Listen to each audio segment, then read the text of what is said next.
한번 따라해 보겠습니다. 응답하시는 하나님. 요즘에는 이 스마트폰이 발달을 해가지고요. 이 전화가 탁 울리면은 누구한테 전화가 왔는지 탁 압니다. 그래서 불필요하지 않은 전화는 안 받고요. 또 이 스마트폰 앱에서는 이 뭐 후후라든지 여러 가지 앱이 있어서요. 이 스팸 전화라든지 광고성 전화라든지 이런 것들을 미리 전화도 받기 전에 다 알려줍니다. 아, 이건 스팸이고 이거는 좀 받으면은 바이러스라든지 또 뭐 여러 가지 보이스피싱이라든지 안 좋은 그런 전화다라면서 미리 이렇게 메시지가 뜹니다. 그래서 스마트폰을 보면은 이제 자기가 확실히 아는 사람만 이렇게 받게 됩니다. 이제 과거에는 어떤 식으로 되어 있었죠? 전화에 보면은요, 그 앤서 기능이 있습니다. 그러니까 자동 응답 기능이 있어서요. 전화를 딱 하면은 그 이제 상대방 이제 그쪽에서 이제 테이프가 소리가 흘러나옵니다. 아, 누구누구네 전화입니다. 용건이 있으신 분은 메시지를 남겨주세요. 하고 삐 소리 나면은 이제 용건이 있는 사람. 근데 그 전화도 보면은요, 어떻죠? 받기 싫은데 그냥 누가 전화하나 듣는 거예요. 그래서 자기가 통화해도 될 사람이다 라고 한다면요, 재빨리 또 전화를 받아서 이렇게 대화를 하기도 합니다. 이처럼 여러분, 세상에는 어떻죠?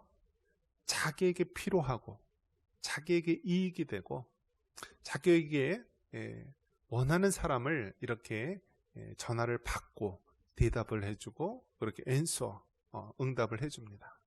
그러니까 세상은요, 정말 자기의 유익을 따라 움직이는 것이 이 세상의 원리입니다. 그런데 여러분, 우리가 믿는 하나님은 어떤가요? 우리가 기도를 할 때 우리 하나님은 다 들으실까요? 안 들으실까요? 우리 하나님 들으세요? 안 들으세요? 들으시죠. 우리 하나님 하도 나이가 많이 드셔서 이제 귀가 잘 안 들으실까요? 노인분들하고 대화를 하면은요, 본인의 귀가 안 들리니까 목소리를 크게 해요. 할머니, 뭐라고 했는데 알아듣겠어요? 그러면 안 들려. 우리 하나님은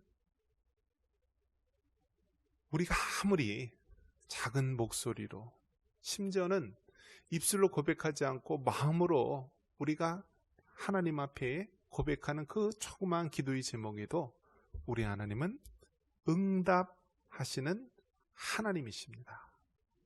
여러분, 얼마나 좋으신 하나님이십니까? 우리 하나님은요, 우리가 정말 골방에서 아무도 없이 정말 쓸쓸히 나 혼자 외롭게 있다라는 그런 상황 가운데서도요, 우리 하나님은 골방에서도 우리의 기도를 들으시고요, 수많은 무리와 수많은 군중들이 있는 그 많은 가운데서도요, 하나님의 백성의 기도, 하나님의 택한 자녀의 기도를 응답하시는 하나님이신 줄 믿으시기 바랍니다. 그래서 여러분, 우리에게는 응답하시는 하나님이 있어요. 응답하시는 하나님. 요즘에는 노인분들이요, 대화 상대가 없어가지고 다 무엇을 키우죠? 짐승을 키워요. 짐승을. 자녀들도 연락도 안 하지, 아무도 없지. 그래서 이제 개를 이렇게 다 이렇게 옆에다 놓습니다. 근데 개는 어떻죠? 문만 열면은 막 꼬리를 흔들고 막 눈을 깜빡이고 막 발을 동동거리면서 좋아합니다. 그러니까 너무 외로워서 그런 거예요. 우리 현대인들은 외로운 거예요. 과거에는요, 3대가 한 가정에 그렇게 살았습니다. 그런데 이제는요, 다 뿔뿔이 흩어져서 이 혼자 사는 사람들이 많고요. 더욱이 나이 드신 노인분들이요, 홀로 사는 분들이 많이 있습니다. 그런 분들은 뭐라고 부르냐면 독거노인이라고 합니다. 독거노인, 혼자 거주하는 노인.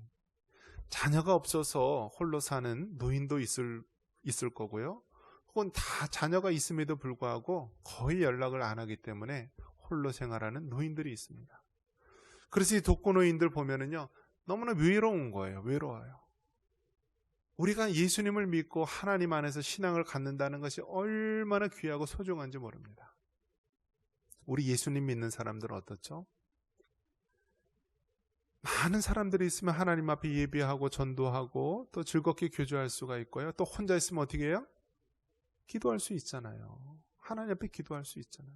그런데 세상 현대인들, 또 하나님을 알지 못하는 사람들은요, 가장 두려운 게 뭐냐면 혼자 지내는 거예요. 혼자. 불 꺼진 방에 혼자 들어가는 것을 가장 두려워해요.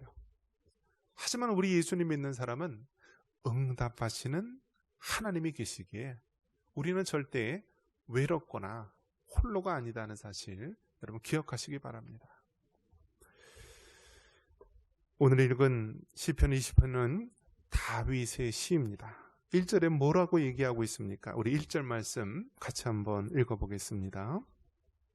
환난 날에 여호와께서 내게 응답하시고 야곱의 하나님의 이름이 너를 높이 드시며. 아멘.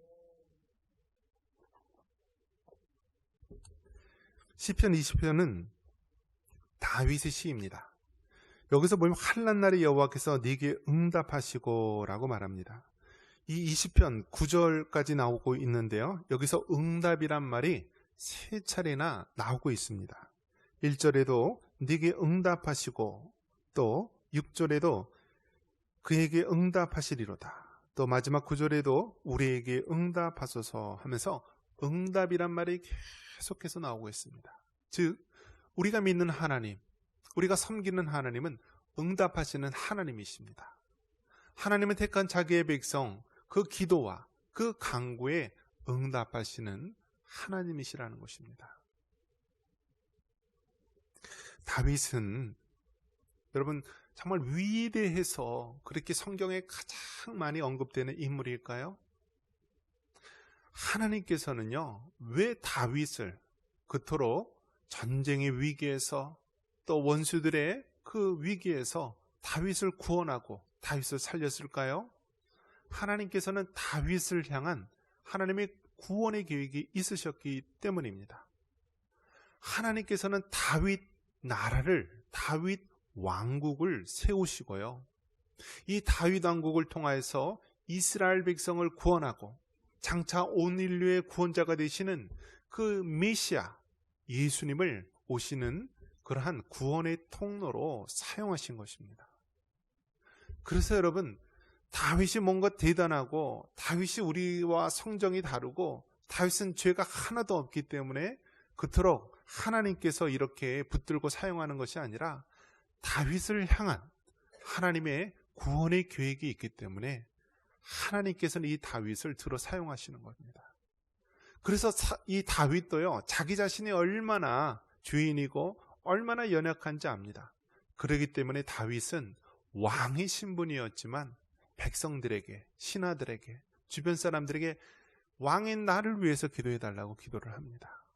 전쟁터에 나와서 싸움하고 그 화살과 모든 그 생명의 위기 가운데서 하나님께 기도하고 또 백성들에게 그 구하는 그 기도의 응답으로 그 무수한 전쟁에서 살아남은 것입니다. 그래서 왕인 다윗을 위해서 이스라엘 백성들은 기도했고요, 또 다윗은 어떤가요? 다윗은 이스라엘의 왕으로서 이 백성들, 이스라엘 백성들을 위해서 기도한 것입니다. 이스라엘이란 나라, 정말 우리나라 강원도 넓이밖에 되지 않는 그 조그만 나라에 보면은요, 세계의 아주 강한 나라들이 그 주변에 뺑 둘러서 있습니다. 지금도 여러분 이스라엘 나라 지도를 보십시오. 주변에 다 아랍 국가에 의해서 다 뺑 둘러 쌓여 있습니다.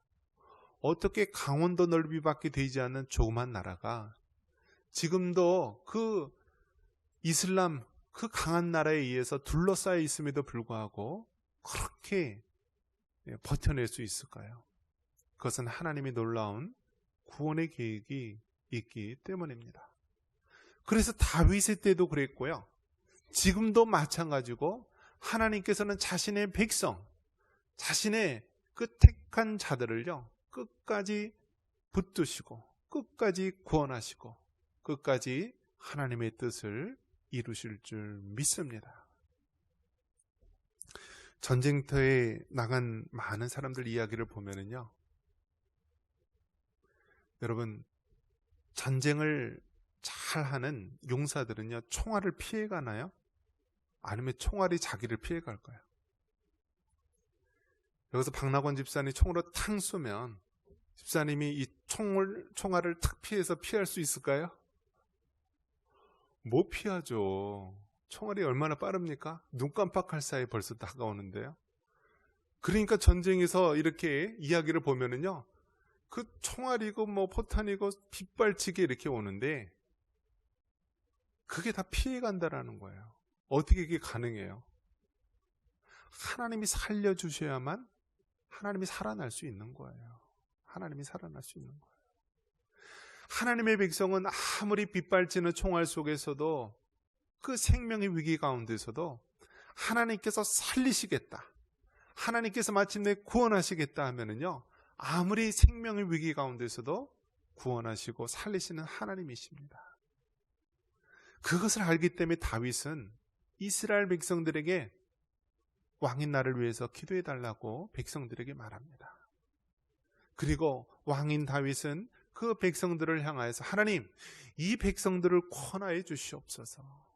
정말 강대국에 팽 둘러싸여 있어서 정말 2000년 동안 나라 없이 그렇게 살아왔던 그 조그만 민족, 아수르라는 나라, 또 바벨론이라고 하는 나라, 그리스, 헬라라고 하는 나라, 로마라고 하는 나라, 다들 어떤 나라입니까? 이런 나라들은요, 그냥 뭐라고 부르냐면 제국이라고 부릅니다. 제국. 즉 온 세계를 지배했던 제국입니다. 그러한 강한 나라에 둘러싸여 있는 그 조그마한 이스라엘 나라가 어떻게 생명을 부지하고 지금까지 유지할 수 있었는가? 그것은 하나님이 붙잡아 주시고 하나님이 보호하시고 하나님이 인도하시기 때문에 가능한 것입니다. 그렇기 때문에 여러분, 세상 사람들은 무엇을 의지합니까? 7절에 보니까 어떤 사람은 병거를, 어떤 사람은 말을 의지하나 우리는 여호와 우리 하나님의 이름을 자랑하리로다. 여러분, 세상에서는 병거를 의지합니다. 말을 의지합니다. 이게 무엇인가요? 전쟁에서는 얼마나 많은 병거가 있고 얼마나 많은 말이 있느냐에 따라서 전쟁의 승패가 좌우되는 것입니다. 하지만 하나님의 백성들은요, 세상 사람들이 그 눈에 보이는 그러한 병거나 말을 의지하는 것이 아니라 바로 누구를 의지해야 됩니까? 우리 하나님을 의지해야 됩니다. 그래서 더 나아가서 우리에게는 하나님이 있다, 우리에게는 예수님이 있다, 우리에게는 성령님이 있다라고 자랑하는 자가 되어야 합니다. 여러분 왜 청산교회에 있습니까? 고향이 여기라서요? 그냥 어디 특별히 갈 데도 없어서 있는 겁니까? 저는 왜 청산교회에 있습니까? 평안해서요? 오라는 데가 없어서요? 왜 여기 있죠, 여러분들? 여러분이 여기 있는 이유는요, 하나님의 비전이 있고 하나님의 꿈이 있고 하나님의 뜻이 있기 때문에 있는 것입니다. 우리 예수님 믿는 사람에게는 결코 우연이라는 것은 없는 거예요. 하나님의 그 계획 속에서 우리가 있는 것입니다. 우리 하나님께서 이 연천이라는 땅을 생각하실 때 어떠한 생각이 드실까요? 저는 그런 생각이 듭니다. 2018년도 경기도에서 조사를 했는데요, 이 경기도 이 31개 시군 중에서요, 우리 연천 땅이 가장 자살률이 높대요. 자살률이 높아요. 그런데 여러분, 우리 주변을 둘러봐요. 아니, 자살한 사람이 어디 있지? 그런데 경기도에서요, 경기도 인구가 얼마예요? 1,400만 명? 그 많은 그 시군이 있는데요, 그 중에서 연천군이 자살률이 1등이래요. 아니, 어떻게 그럴 수가 있나? 이렇게 공기 좋고 물 좋고 이렇게 좋은 풍광 속에 있는데 어떻게 이 연천 땅이 경기도 땅에서 그렇게 자살률이 높을 수 있을까? 어떻게 노인들 자살률이 높을 수가 있을까? 하나님께서 우리 연천 땅을 바라보시는 그 마음, 하나님께서 우리 청산교회를 바라보시는 마음, 하나님께서 우리 성도 한 사람 한 사람 바라보시는 그 마음은 어떤 것일까요? 너희가 왜 연천 땅에 있고, 너희가 왜 청산교회에 있고, 너희가 왜 이 자리에 있는가? 그것은 하나님의 뜻이 있고 하나님의 꿈이 있고 비전이 있기 때문입니다. 우리나라 그 넓은 땅덩이 중에서 분단의 아픔을 안고 있는 이 연천 땅, 1945년 해방될 때는 북한 땅이었지만은 전쟁 이후에는 남한 땅이 되어버린 이 연천 땅, 저 북한의 북녘 땅에 가족들을 두고 어떻게 해서든지 그 고향 땅에 가까이 있고 싶어서, 이 연천 땅에는 얼마나 실향민들이 많이 있습니까? 고향이 황해도고 함경도고 저 폭력 땅에 가족을 놔두고 왔던 그 무수한 그 실향민이 있는 이 연천 땅, 그들이 예수님을 끝까지 붙잡지 않기 때문에요, 살 소망을 다 놓는 것입니다. 이제 나이가 들어서 더 이상 살 소망이 없고, 더 이상 부모의 얼굴을 볼 수도 없고, 또 밀려서 온 사람들이 얼마나 많습니까? 서울에서 한때는 잘 나가다가 이제는 뭐 사업하다 망하고 뭐 하다 망하고 그래서 의정부로 밀려나고 동두천으로 밀려나고 양주로 밀려나고 어디로 와요? 연천 땅으로 와요. 이제 더 이상 물러날 데도 없어요. 이제 휴전선을 가로막혀서. 그런 한 맺힌 이 연천 땅에서 왜 하나님께서 우리를 부르셨고, 왜 우리가 이 청산교회에 다니고 집사로서 권사로서 장로로서 목사로서 하나님께서 왜 이 자리에 우리를 세우셨을까? 그것은 분명한 하나님의 뜻과 비전이 있기 때문입니다. 그런 면에서 여러분, 우리는 그 응답하시는 하나님 앞에 기도할 수 있기를 바랍니다. 하나님, 정말 하나님의 그 뜻이 무엇인지는 우리는 잘 모르지만 하나님, 우리를 통하여 하나님의 뜻이 이루어지기를 원합니다. 하나님, 아직도 나에게 정말 두 다리 힘을 주시고 주의 전에 나와서 기도할 수 있는 힘을 주셨는데, 하나님, 우리가 정말 저 북녘 땅을 향하여서 기도하기를 원합니다. 1905년 저 평양 땅은 정말 평양 대부흥이라는 대운동을 평양 장대현 교회에서 일어나서 우리나라 이 조선 땅과 온 열방에게 그 대부흥의 역사의 흐름을 주었는데, 지금은 어떻습니까? 김일성, 김정일, 김정은 3대 우상체제가 들어서 전 세계에서 가장 기독교를 박해하는 나라가 되지 않았습니까? 하나님께서는 우리 성도분들의 기도를 기다리고 있습니다. 나는 나이가 들어서 아무것도 할 수 없어 라고 여러분, 정말 그러한 이야기를 하지 마시고요, 우리가 정말 호흡이 있는 동안, 두 다리에 힘이 있는 동안, 우리가 정말 말을 할 수 있는 그 동안 그 하나님 앞에 기도하시기 바랍니다. 부르짖으시기 바랍니다. 응답하는 하나님 앞에 매달리시기 바랍니다. 새벽에도 부르짖고 낮에도 부르짖고 밤에도 부르짖으면서 그 응답하시는 하나님 앞에 우리 주어진 사명을 위해서, 하나님께서 이 연천 땅에 왜 나를 두셨을까라면서 다가올 미래를 위해서 기도하시기 바랍니다. 여러분, 기도할 때요, 기도할 때 하나님이 일을 하시고요, 기도할 때 하나님의 그 놀라운 뜻이 일어날 줄 믿습니다.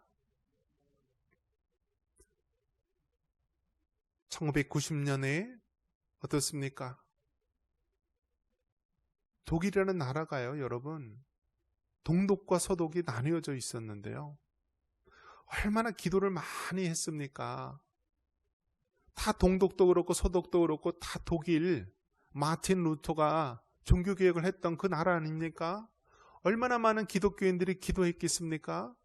교회가 먼저 기도했습니다. 그 분단된 독일 동독과 서독에서요, 그 분단된 땅을 위해서 교회들이 먼저 기도했을 때, 전혀 예상하지 못했을 때요, 소련이란 나라가 붕괴되면서 자연스럽게 동독과 서독이 통일이 되었습니다. 여러분, 우리나라도 어떻게 될지 모르는 거예요.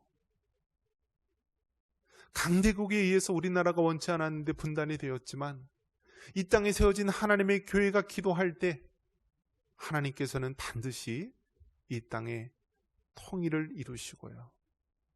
또 마지막 때에 복음이 들어가지 않은 곳에 이 나라 민족을 사용할 줄 믿습니다. 말씀을 맺습니다. 여러분, 우리 하나님은 응답하시는 하나님입니다. 여러분, 그 하나님 앞에 기도하지 않겠습니까? 주님 앞에 가는 그 순간까지 기도 쉬는 죄를 범하지 않고 이 분단의 아픔을 안고 있는 이 땅에서 기도하시기 바랍니다. 경기도에서 전국에서 가장 자살률이 높은 이 연천 땅을 위해서 기도하시기 바랍니다. 우리 주변에 그 숨어 죽어가는 그 노인들을 향하여서, 죽어가는 그 영혼들을 향하여서 기도하시기 바랍니다. 이것이 바로 우리의 사명이요, 우리가 해야 될 길인 줄 믿습니다.